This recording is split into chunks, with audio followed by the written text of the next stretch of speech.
sir. Indeed.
Last night, we got one, our 6-year-old still does the Easter Bunny. We'll have that tomorrow. I've got a half sister that's 30 years older than I am, so we're going to get together with her tomorrow, so that'll be fun. My dad was so much older than when I was born. Yeah, he was born in 24. Wow. And so he got married in first time around, probably 18, 19 years old. Really? Yeah. So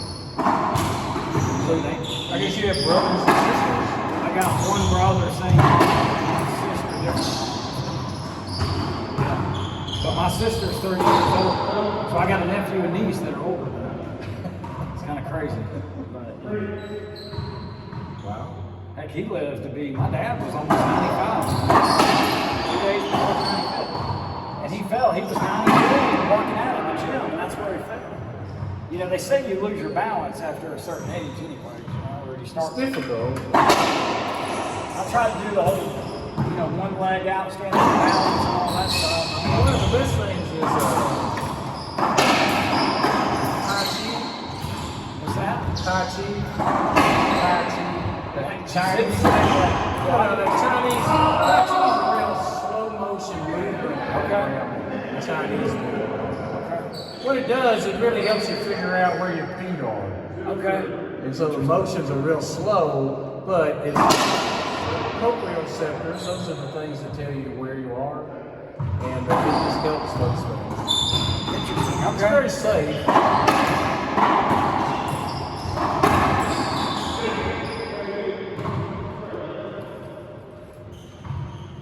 But something for your balance. Yeah. That and I'm sure Ryan's got to help all that running around out there. you're saying your father was working out. I mean, a lot of times the strength work helps your balance. Yeah. I do a lot of weightlifting. That kind of seems to help, I think, with everything. I do it a couple of days. Do you? Yeah. Use free weights or? I just use those machines over there.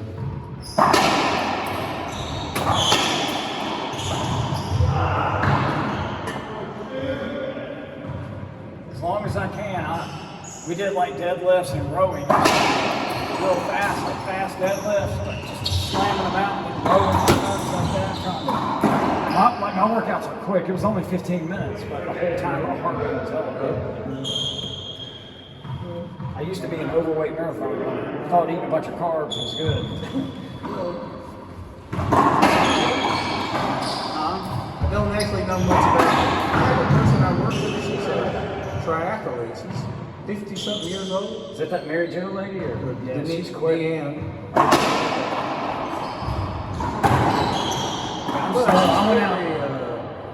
She's no kids. Yeah. And that's her whole life. she's right? very regimented about it. Nice person. Yeah. Yeah, if you don't reproduce, man, you got all the time in the world. That's what I'm saying. You have time and money. I don't have either one. I'm love kids. Oh yeah, man, we have. I wouldn't trade it for anything in the world, man. My wife and I love being parents, man.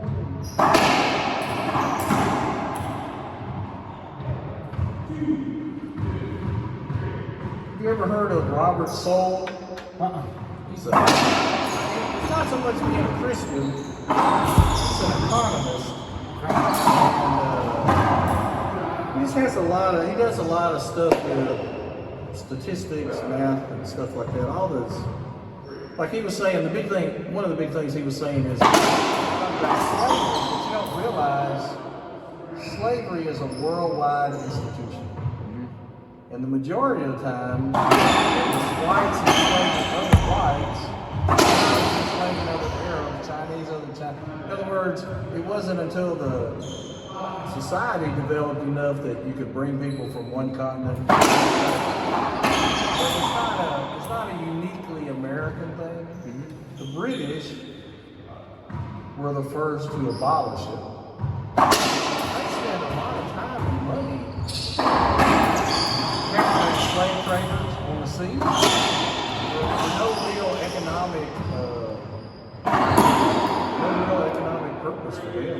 Once they outlawed it, they went after the traders and such. But anyway, so it's one really nice conservative things and stuff like that. He talks about affirmative action. He talks about discrimination, immigration. I mean, one of the things he said is that he's never seen a Mexican on the streets. He says, but he's seen a lot of Americans on the streets. And then he said, when people immigrate, like I asked the guy at the gas station the other day, he's from India. The ones who immigrate almost always do better than the ones who stay home. Because they want to. They want to come. So the guy at the gas station, he's studying, he's about to graduate in civil engineering from India. Nice guy. From UAB. And he said he came over here. More opportunity and girls. I said, well, that's pretty American. Yeah, I got lucky. So, my dad being a depression, he taught us that working was a privilege because there wasn't always work to go to. And so when you want to go to work and there's nothing to go to, you don't take it for granted. And another thing is too, I got lucky. So I was able, like my first job in banking, I started out at the bottom of the barrel. And I was fortunate that I was able to work 2 jobs. I was fortunate to be able to deliver pizzas 20, 30 hours a week, 40 hours a week. Before you were married? Yeah, but I was able to save up buy my first house. Because back then you had to have a down payment. There was no 100% finance or anything like that. But I was fortunate to be able to work 2 jobs. And I always thought I was very fortunate to do that. I was able to save that money from Pizza Hut. You just gotta. Well, you earned it. I was lucky to be able to do it. I didn't have any physical handicaps. I didn't have anything. I was able to get out and make it. I believe that's something God provided. I didn't realize it then, but I realize now that it was. And then I also too realized that He gives me a desire to want to work early and to stay late and take on more work and to have this renewed energy every day and not get burned out. That comes from Him, not from me. And like this whole, does that make sense? What I'm saying now?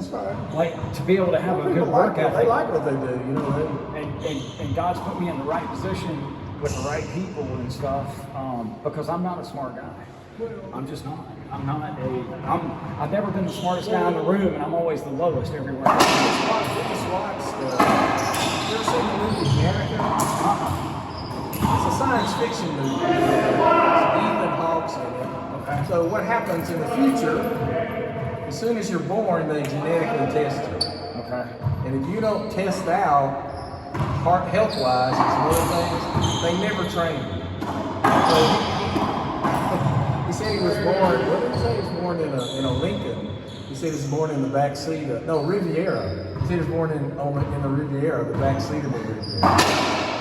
So he wore glasses, he had some kind of possibility of heart problems. Yeah. And his brother, they went to a geneticist.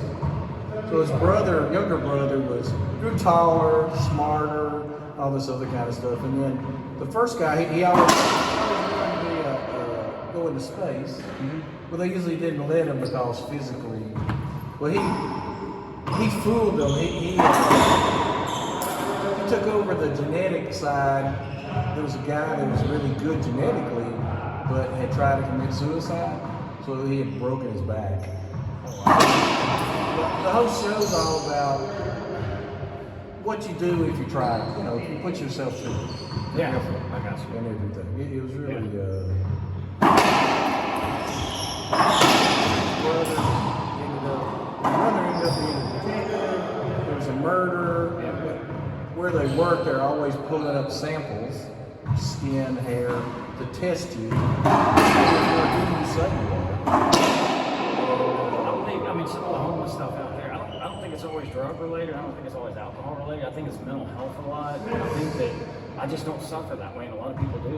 And I'm very compassionate for them. But also, too, there's a lot of days that some days I just don't feel like getting up and going, and I push myself where I'm able to, or I say God pushes me up. I can't take credit for anything, but I don't know, man. I've always been a worker. I've always been a worker, Charles. They had a thing there in Seattle about the homeless, and the person that was there, they interviewed, she thought about 100% homeless. Is it? Or That's what she said. She said they're all addicted to something. Now, there's a certain percent with it's a disease. there's a certain percent with a mental issue and stuff. But did that come over? I didn't even see it. I think But alcohol. when they turned around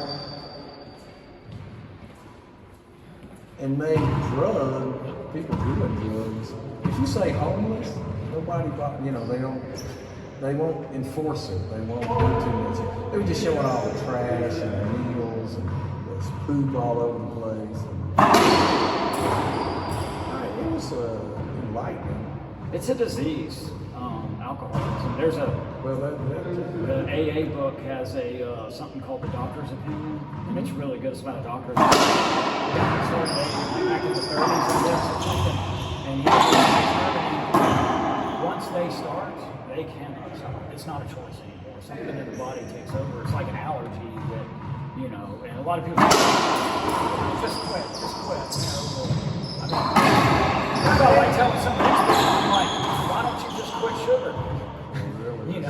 I'm like, hang on a second, you want to talk about Pretty addictive. Yeah, so it's all, we're all sick in our lives. It's just a matter of what you sick with, I had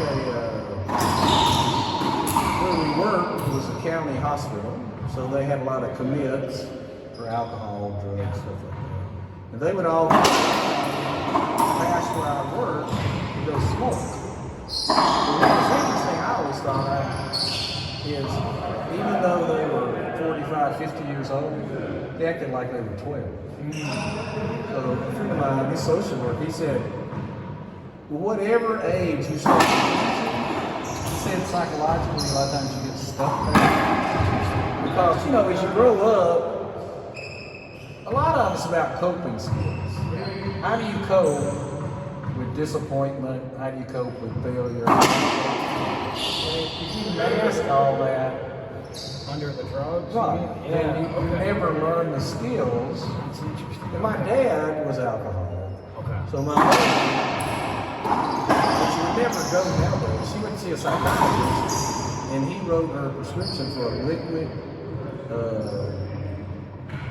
tranquilizer. So my mother came home, put some of that in my dad's tea. He quit drinking it. Now, psychologically, he loved us, but he wasn't very, he was still messed up. He wasn't a very friendly person okay with me. But, he quit drinking. He was self-medicating. Was he a war? Yeah, he's in the Navy though. He didn't, that part I don't think. I think it was my grandmother. He was the oldest son. And my grandfather, I never met him. He died before I got here. He pretty domineering guy. And my grandmother tried to dominate my grandfather, and that just didn't happen. Yeah. So I think my grandmother took it out on my father, him being the oldest. Yeah. So Ruby, my grandmother, she was, you had to stand up to her, or she just run right over. But coping skills, I had a friend of mine Never thought about it. teach me or talk about that. She says, oh, it's all about. I would say I grew up due to that, the Lord, the church. That was that was my coping skills. Yeah. And I had some men there that I really respected and admired. Okay, with my father. The guys there that, Christian-wise, you wanted to emulate That's awesome. and such. And so that was great. So we led by example. Yeah, they were. It's a good old Baptist church. So, and the other part is because my dad, I didn't have a drink. I didn't have a drink till I was 26, 27 years old. I graduated from nursing school, 2 for 1. I was like, yeah, well, I deserve this. And but by that time, you learn some things of how to deal with disappointment. Disappointment, rejection, failure, all the stuff that's so big when you're in high school, grammar school, high school, stuff like that. You get older and you realize there's a lot of people just like they're not really that good, even though people make you feel that way. And then you start finding people that want to play racquetball, or people that want to do the things that you're interested in doing. We have a little community. I had a men's Bible study for a while. We all went around and talked about our thing, and it was very eye-opening, and it was comforting to know that you're not alone. Right. We ended up. In fact, I tried to call him the other day. You ever heard of Steve Franklin? Steve Franklin Ministry. Yeah, he was a youth pastor at another church over in our part of town. So then we have a Bible study over at house with the church on it. So we'd all sit on the floor. And he had long hair. And there were girls from other schools there. Yeah, there you go. I hear you. So, well, he was really a nice guy. That's cool. And we'd all sit on the floor and That's fun. meet people from. Where'd you grow up? Yeah, we met. There were people from Inslee, Jones Valley, and most of it. Yeah, we grew up over there, right off St. Louis Drive. You know where that is? Did you? You didn't know Eddie Smith, did you? He played football. He's a big old guy. I don't know. I'm 48. I'm not sure how old. I think he's one. He worked there, and then he worked for Barber. He worked for Barber's Mill. Yeah. Is it the mountain? He might have. He's passed on. He's gone. Oh, no, he's not. I don't know. Did you go to the O'Shea's Valley? Yeah, I went to one. Oh, Yeah, really? yeah. My wife taught for a little while the new one.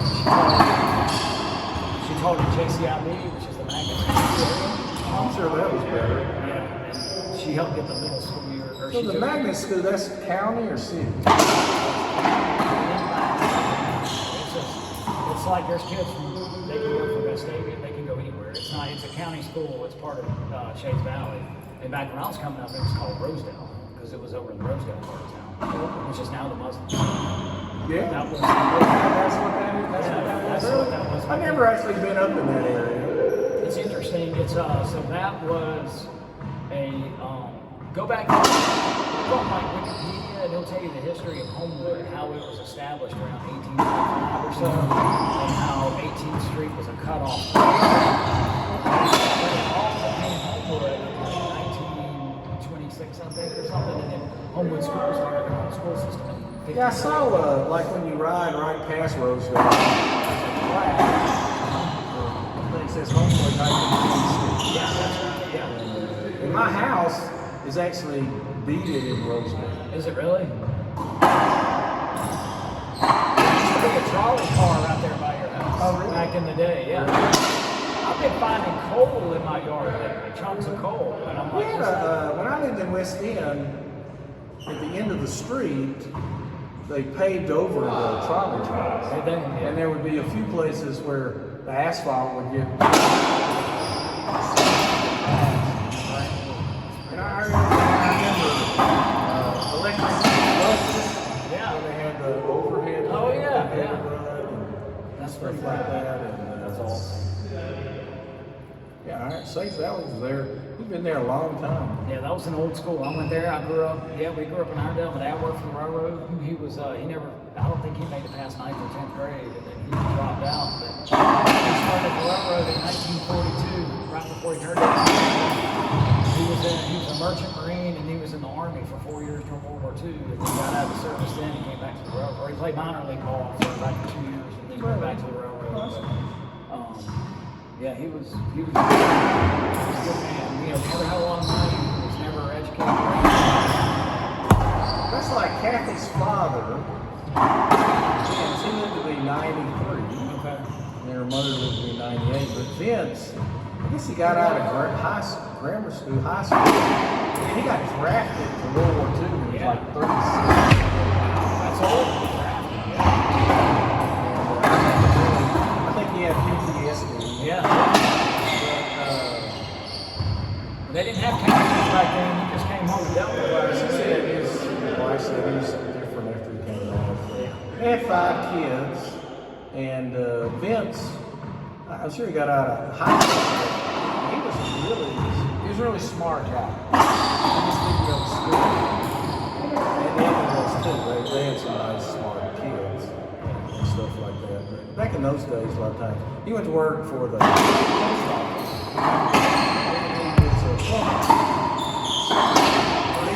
He worked 2 jobs. Oh, that's pretty good.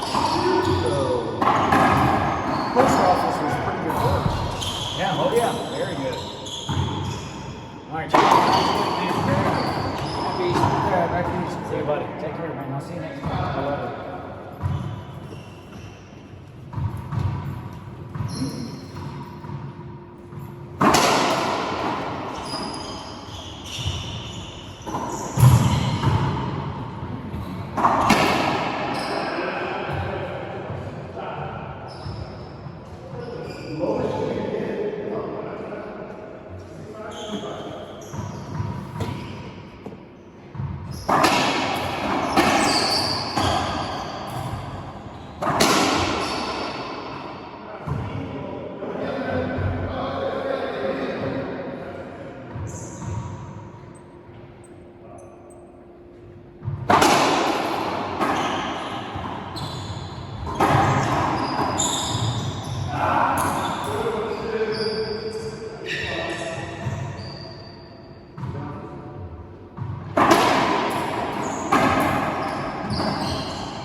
One extra bounce.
How's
it going? Happy Easter.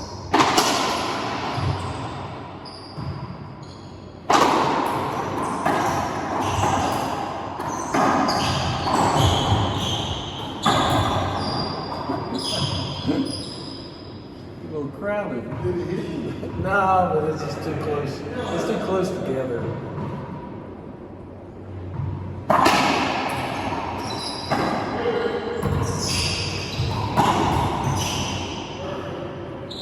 Is it raining? It is, man. I guess I'll go that way then. I couldn't tell if there's an air conditioner or if it's...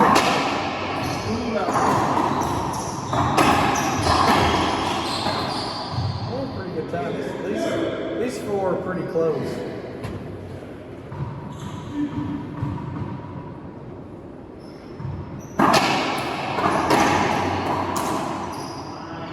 Good grief.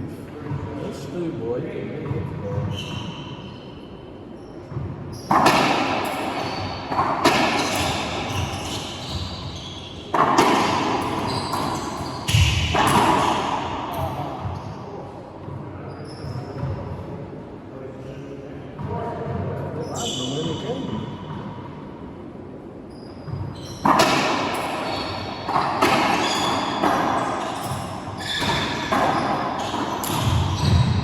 Wow.